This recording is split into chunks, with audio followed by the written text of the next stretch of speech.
ರಿಕ್ವಿಸೇಷನ್ ತೊಗೊಂಡಿದ್ದೀವಿ. ಅದಕ್ಕೆ ತಗೊಂಡು ಅವರು ಮತ್ತೆ ಏನಾದ್ರು ಸರ್ಟಿಫಿಕೇಶನ್ ಕೊಟ್ಟಿದ್ದಾರೆ, ಆಯುಷ್ ಅಫಿಲಿಯೇಟೆಡ್ ಸರ್ಟಿಫಿಕೇಟ್. ಅದ್ರ ಮೇಲೆ ನಾವು ಇಲ್ಲಿ ಜನ ಜಾಸ್ತಿ ಆಗ್ತಾರೆ, ಪಾರ್ಕಿಂಗಿಗೆಲ್ಲ ಪ್ರಾಬ್ಲಮ್ ಮಾಡ್ತಾರೆ. ಒಂದು 2 ಸಲ ಆಕ್ಸಿಡೆಂಟ್ ಎಲ್ಲ ಆಗಿದ್ದೀವಿ.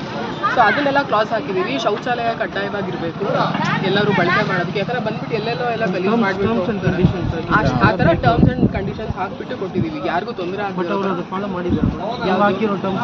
ಇಲ್ಲ. ಆಮೇಲೆ ಅವ್ರು ಹೇಳಿದ್ರು ಟಾಯ್ಲೆಟ್ ಕಟ್ತಾ ಇದ್ದೀವಿ ಅಂತ ಕಟ್ಟಿದ್ದಾರೆ, ಟಾಯ್ಲೆಟ್ ಕಟ್ಟಿದ್ದಾರೆ ಅಷ್ಟೇ. ನಾನು ಈ ಸೊತ್ತು ಆಗಿರೋದ್ರ ಮೇಲೆ ಪರ್ಮಿಷನ್ ಕೊಟ್ಟಿದ್ದೀನಿ. ಅವಾಗ ಚೆಕ್ ಮಾಡಿರ್ತಾರಲ್ಲ ಏನೇ. ನೀವೇನು ಮಾಡ್ತೀರಿ ಇವಾಗ? SP ಅವರು ನನಗೆ ಆ್ಯಕ್ಚುಲಿ ಡೈರೆಕ್ಷನ್ ಕೊಟ್ಟಿದ್ದು ಅದನ್ನ ಶಟ್ ಮಾಡಿ, ಸದ್ಯಕ್ಕೆ ಫುಲ್ ಕ್ಲೋಸ್ ಮಾಡಿ ಅಂತ ಹೇಳಿದ್ರು.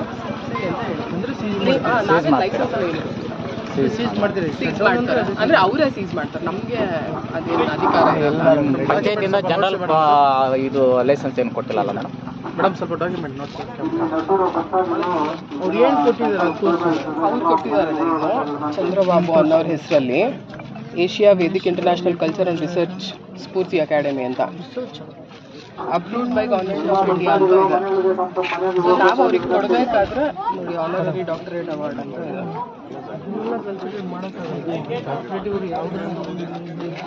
ಅಲ್ಲ, ಇದು ಅಫಿಲಿಯೇಟೆಡ್ ಸರ್ಟಿಫಿಕೇಟ್.